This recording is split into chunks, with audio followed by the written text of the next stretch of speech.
আহারে, কাশিটা বড্ড বেড়েছে। রানীমা, খুব কি কষ্ট হচ্ছে?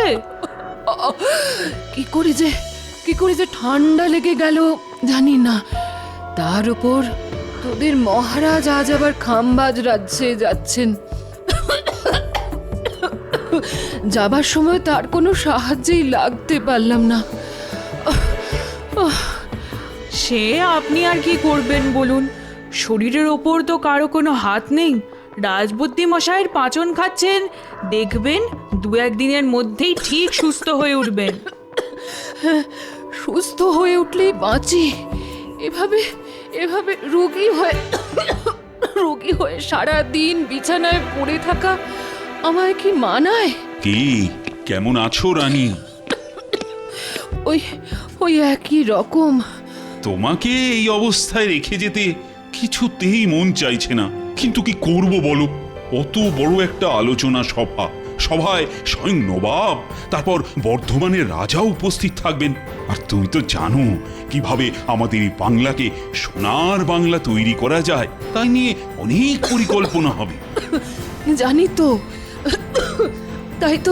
তাই তো বলছি, আমার জন্য কোনো চিন্তা করবেন না। ঘুরে এসে দেখবেন ঠিক সুস্থ হয়ে গেছি। সুস্থ হলেই মঙ্গল।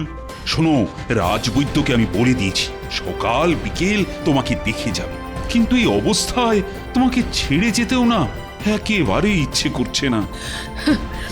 ঠিক আছে, আমার জন্য এতটা উতলা না হয়ে যে কাজে যাচ্ছেন সেটা ভালো করে আসুন। তাহলে আমি আসি। হ্যাঁ, আসুন।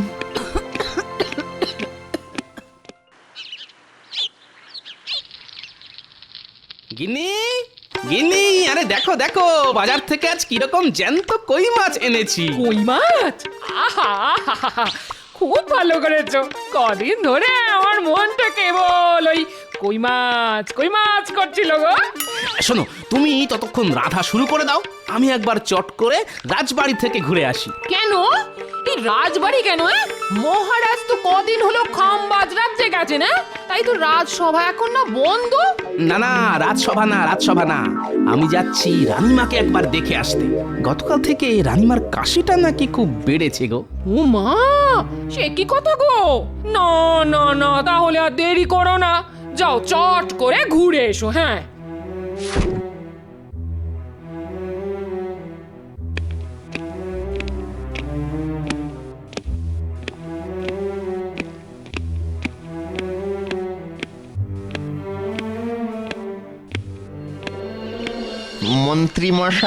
মন্ত্রী মশাই, যা বলতে এসেছিস চট করে বলে ফেলতো। মানে বলতে এসেছিলাম যে হাত একেবারেই খালি, তাই যদি গরিবের কিছু সাহায্য করতেন। এই দেখো, এমন সময় এসে চাইলি যে দেখ আমারও হাত খালি, তোরা কি যে করিস। খালি তো ভর্তি করে নিন। শুনলাম মহারাজ কদিনের জন্য খামবাজ রাজ্যে গেছেন, এই তো সুযোগ। না রে, সেটা মনে হয় এবার হবে না।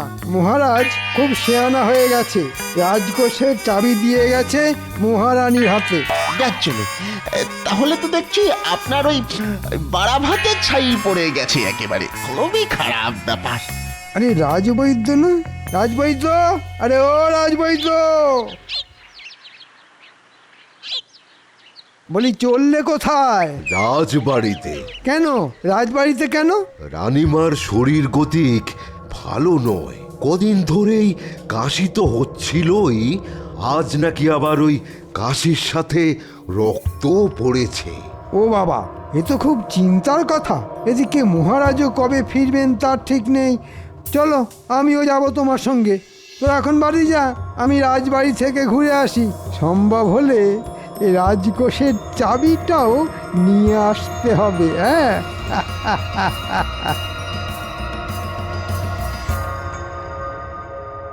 এখন কেমন আছেন রানীমা?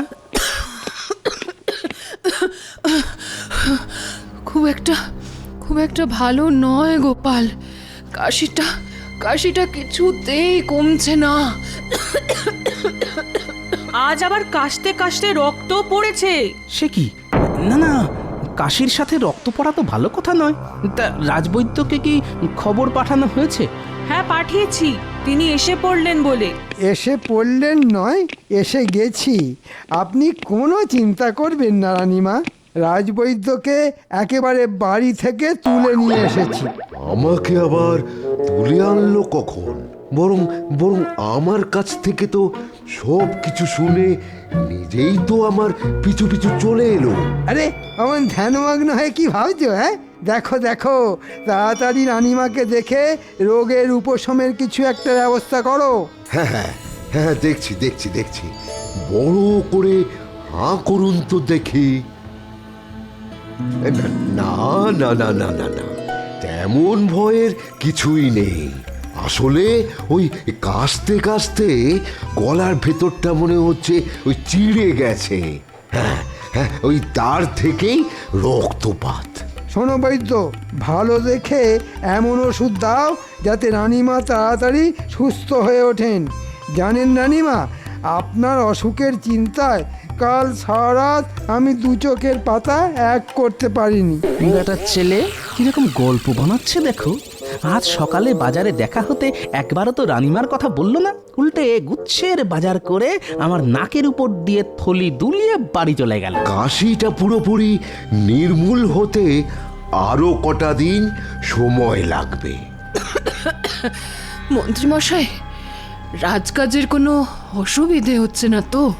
না না, অসুবিধে আবার কোথায়, শুধু রাজকোষের চাবিটা যদি দিতেন। কেন? রাজকোষের চাবি দিয়ে আপনি আবার কি করবেন? দেখো গোপাল, যা বোঝো না তা নিয়ে কথা বলো না। বারে, বুঝবো না কেন? মহারাজ তো যাকে যা দেবার সবকিছু দিয়ে গেছেন। হ্যাঁ, তা অবশ্য দিয়ে গেছেন। তাই রাজকোষের চাবি না পেলেও রাজকাজ আটকাবে না, আর রাজবাড়ির হেসেলও বন্ধ হয়ে যাবে না। ব্যাটা পেট মোটা আমার সব মতলবে জল ঢেলে দিল। রানীমা, এসব রাজকাজের চিন্তা না করে আপনি একটু ঘুমোবার চেষ্টা করুন তো, দেখবেন ভালো করে ঘুমোলে সব ঠিক হয়ে যাবে। তুমি একেবারে ঠিক কথাই বলেছ গোপাল, ঘুমটাই এখন খুব দরকার। আমি তাহলে এখন আসছি রানীমা, বিকেলে আবার আসবো। বুঝলে গোপাল, মুখে তো বলে এলাম কাশতে কাশতে গলার ভেতরটা চিড়ে গেছে আর তার থেকেই রক্তপাত হচ্ছে, কিন্তু কিসের কিন্তু রাজবৈদ্য মশাই? সত্যি কথা বলতে কি, রানীমার শরীর গতিক কিন্তু সুবিধার বলে মনে হলো না। আজ না হয় পাচন দিলাম, পাচন খেয়ে সুস্থ হয়ে গেলে ভালো, কিন্তু কিন্তু ভালো না হলে খুবই চিন্তার বিষয়ে গোপাল। কি বলছেন কি? আমি ঠিকই বলছি। এদিকে মহারাজও রাজ্যের বাইরে, তিনি থাকলে এতটা চিন্তা আমার হতো না। তার মানে মহারাজকে খবর পাঠাতে বলছেন? কিন্তু সেখানেও তো সমস্যা। খাম্বাজ রাজ্য তো আর খুব একটা কাছে নয়, দ্রুতগামী ঘোড়ায় চড়ে গেলেও 1.5 দিন লেগে যাবে। হ্যাঁ, ওই যাওয়া আসার দূরত্বটা একটা সমস্যা বটে। যেতে 1.5 দিন, আসতে 1.5 দিন, তারপর মহারাজকে খবর দিয়ে নিয়ে আসা, সবকিছু করতে করতে তো কমপক্ষে 3-4 মতো তো লেগে যাবেই। না না রাজবৈদ্য মশাই, ওই মহারাজের কথা মাথা থেকে নামিয়ে যা করার তা আপনাকেই করতে হবে, আর 2-1 দিনের মধ্যেই রানীমাকে ভালো করে তুলতেই হবে।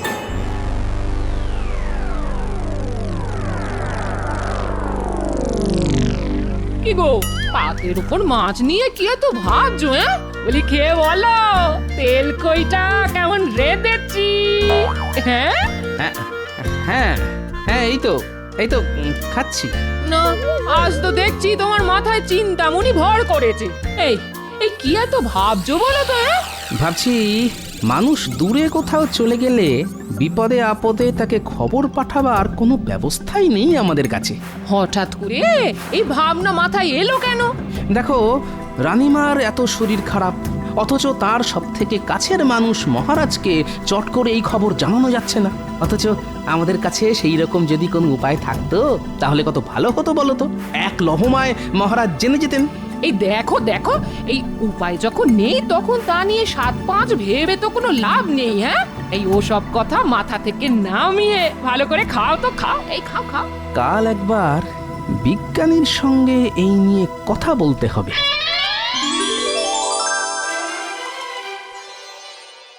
রানীমা, ফল খাওয়ার পর ওষুধ খেতে হবে কিন্তু।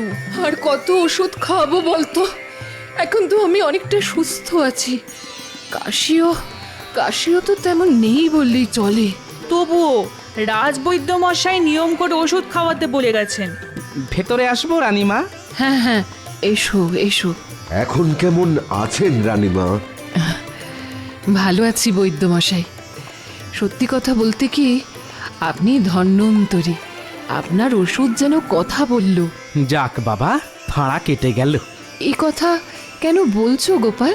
বলছি কি আর সাধে, এদিকে আপনি গুরুতর অসুস্থ, ওদিকে মহারাজ শতেক যোজন দূরে।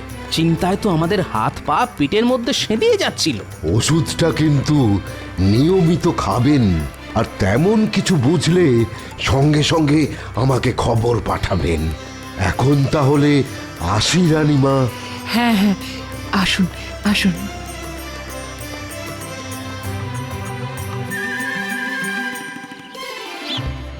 বিজ্ঞানী, বিজ্ঞানী! গোপাল ডাকছে না? বিজ্ঞানী! দাঁড়াও দাঁড়াও, আসছি। কি ব্যাপার, হঠাৎ না বলে না কয়ে আমার বাড়ি পথ ভুল করেছো? ভেতরে চলুন, কথা আছে। হ্যাঁ, এবার বলো কি কথা? আচ্ছা বিজ্ঞানী, ধরুন কোনো মানুষ দূরে কোথাও কাজে গেল, হ্যাঁ, সে তো যেতেই পারে। এর মধ্যে তার বাড়িতে কোনো বিপদ ঘটলো, হ্যাঁ, সে তো ঘটতেই পারে। তাহলে মানুষটা সেই খবর পাবে কি করে? হ্যাঁ, হঠাৎ এই প্রশ্ন কেন? আপনি তো জানেন রানীমার শরীর গতিক ভালো যাচ্ছিল না। হ্যাঁ, কথাটা শুনে অবধি খুব চিন্তায় আছি গোপাল। তা আজ কেমন আছেন উনি? একরকম সুস্থ হয়ে গেছেন, যাক বাবা, নিশ্চিন্ত হওয়া গেল। কিন্তু আমি যে পুরোপুরি নিশ্চিন্ত হতে পারছি না বিজ্ঞানী। কেন? ধরুন রানীমার যদি বাড়াবাড়ি হতো, তাহলে তো সেই খবর মহারাজকে পাঠাতেই 1.5 দিন লেগে যেত।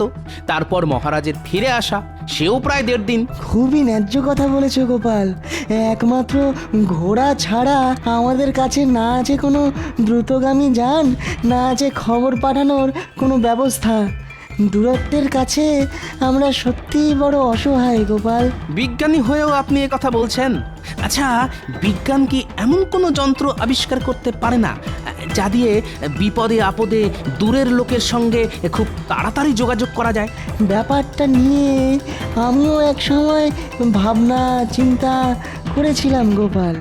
এক প্রান্ত থেকে অন্য প্রান্তে খবর পাঠানোর জন্যে কিছু পরীক্ষা নিরীক্ষাও করেছিলাম, কিন্তু পরে আর নানান কাজের চাপে সেটা আর বেশি দূরে গইনি। হ্যাঁ, এবার সব কাজ ফেলে ওটাকে নিয়ে ভাবনা চিন্তা শুরু করে দিন।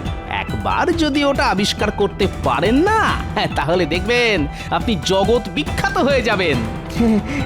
বলছো? ঠিক আছে ঠিক আছে, কাল থেকেই না হয় শুরু করে দেবো, কেমন? কাল নয়, আজই, আজ থেকেই শুরু করে দিন। আজ থেকে? হ্যাঁ হ্যাঁ হ্যাঁ, আজ থেকেই। ঠিক আছে, তাই হবে গোপাল। না, আজ 2 দিন ধরে ঘরের দরজা বন্ধ করে বিজ্ঞানী যে কি করছে কে জানে। দোরগোড়ায় গিয়ে ডাকলেও সাড়া মিলছে না। যাকে কাল ভোর ভোর উঠে একবার ওর বাড়ি যেতে হবে।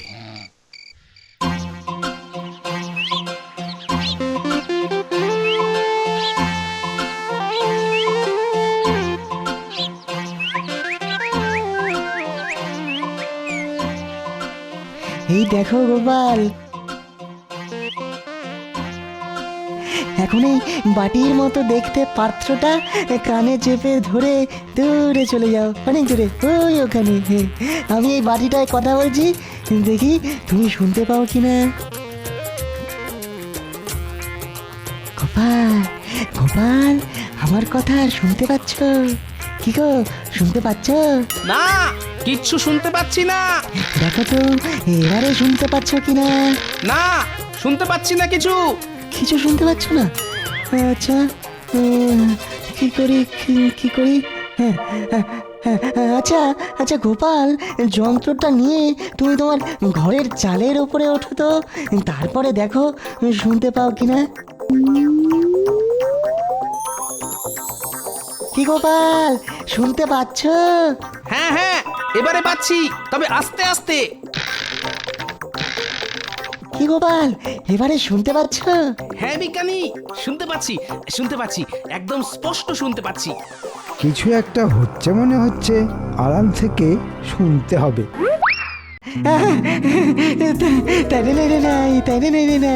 তার মানে আমার আবিষ্কার ঠিক পথে এগোচ্ছে, শুধু এটাকে আরো উন্নত করে তুলতে হবে।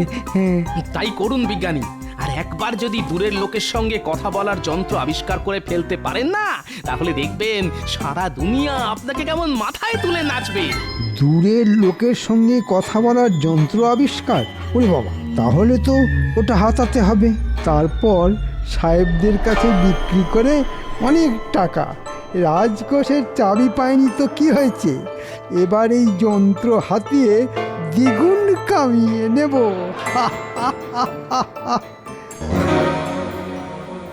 এবারে এমন জোরে মারবো না, দেখবি আমার গুলির তোরা কেউ ধরতেই পারবি না। ঠিক আছে ঠিক আছে, ওই বড় বড় কথা না বলে মেরে দেখা।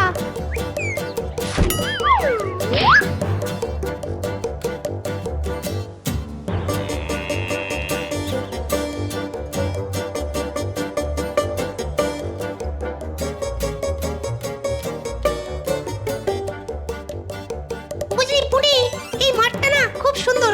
কাল থেকে আমরা রোজ এই মাঠেই খেলতে আসব। কিন্তু একটাই মুশকিল বুঝলি, এই মাঠটা আমাদের বাড়ি থেকে অনেক দূর। আর কত দূর? মাত্র আধ ঘন্টার তো পথ। তাছাড়া আমাদের খেলার মাঠে তো গরু চড়ছে, ওটা মাঠ না গোয়াল ঘর বোঝাই যাবে না। যেদিকেই তাকাও গোবর আর গোবর। ঠিক আছে রে ন্যাপলা, কাল থেকে আমরা এই মাঠেই খেলতে আসব। আরে আরে, মন্ত্রী মশাই এদিকেই আসছে না? তাই তো, এদিকে সাহেবদের বাড়ি ছাড়া তো আর কিছুই নেই। তাহলে হয়তো সাহেবদের সাথে দেখা করতে আসছে। চল লুকিয়ে পড়ি, তারপর দেখতে হবে সাহেবদের সঙ্গে মন্ত্রী মশাইয়ের কি দরকার।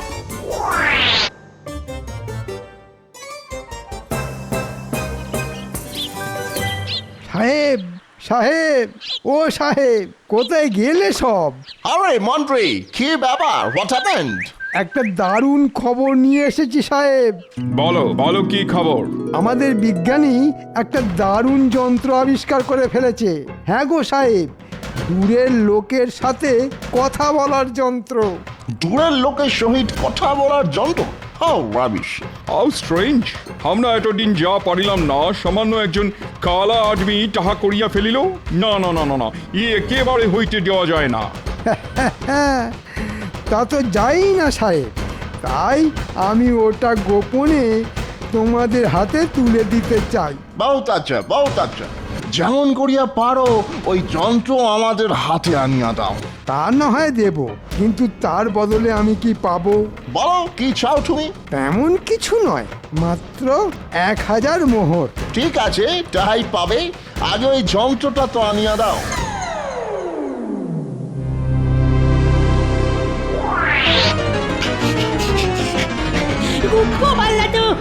গোপাল দাদু! কিরে, কি হয়েছে? ঠিক আছে, তোরা যা, আমি এর ব্যবস্থা করছি।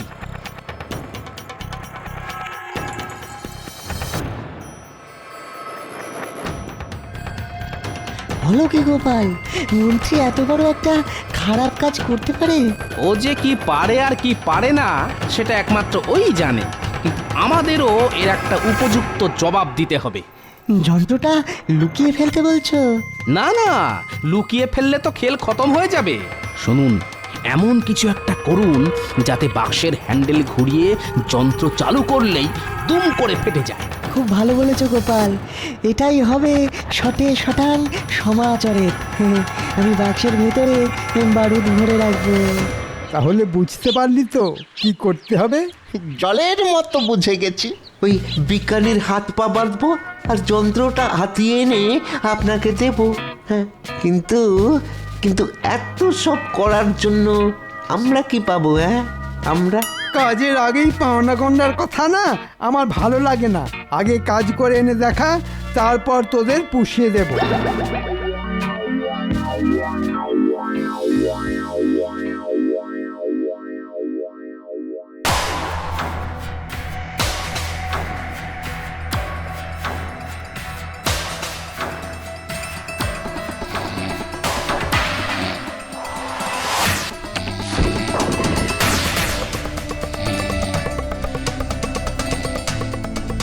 বিজলি ঘটা এটাই মনে হচ্ছে সেই যন্ত্র যেটা মন্ত্রী মশাই হাতাতে বলেছেন।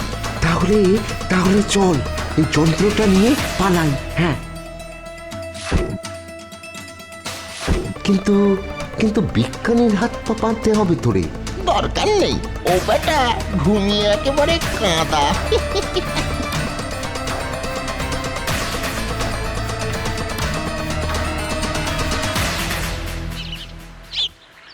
দুটো বাটির একটাতে মুখ লাগিয়ে একজন কথা বললেই অন্যজন অপর বাটিতে কান লাগিয়ে সেই কথা শুনতে পাবে। হ্যালো হ্যালো, শুনিতে পাইতেছো? Hello hello hello. No man no, কিছু শোনা যাইতেছে না। এই দেখো, বলতেই ভুলে গেছি, ওই যে 4 চৌকো বাক্সটার গায়ে হ্যান্ডেল রয়েছে ওটা ঘোরাতে হবে সাহেব। Oh my God! এটা যন্ত্র দিয়া আমাদের মারিয়া ফেলিবার ষড়যন্ত্র। ওরে বাবা রে, মেরে ফেললে রে, মেরে ফেললে। হল্ট হল্ট মন্ত্রী, আরে ওই শুট করিয়া দিব। তোমাকে থামিতে বলিতেছি, আমরা কিন্তু গুলি করিব। থামো মন্ত্রী, থামো থামো বলিতেছি। ওরে বাবা রে,